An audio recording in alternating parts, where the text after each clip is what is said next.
Allie, thank you. The wind's also causing problems in other areas overnight. We've seen some real damage done by those strong gusts. News 4's Katie Alexander is live in Batavia, keeping an eye on the cleanup.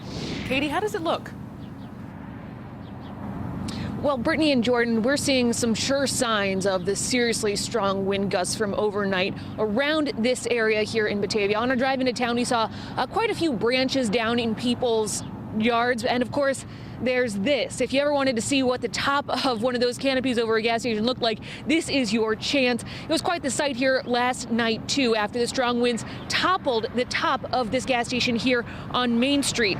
It looks like the center pole thing was moved or broken, and that sent the top of this thing over sideways. Police told us no one was hurt when this top piece toppled. The gas station was closed at the time.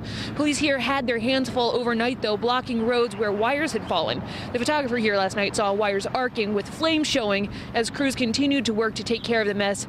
Thousands of people were left without power, and at last check, there were still hundreds of National Grid customers in Genesee County that are still in the dark. We don't have an estimated restoration time for them yet. I can tell you that the power is on at this gas station today. There are lights in the front window that are illuminated. Not sure it's going to do them a whole lot of good, though, considering obviously you can't sell gas here right now. The city of Batavia has blocked off this parking lot, but people are coming around. So we'll be checking in with people in this area about what they've been seeing, and we'll be checking in with you throughout the morning here on Wake Up. For now, reporting live, Katie Alexander, News 4. Let the cleanup begin. Katie, thank you.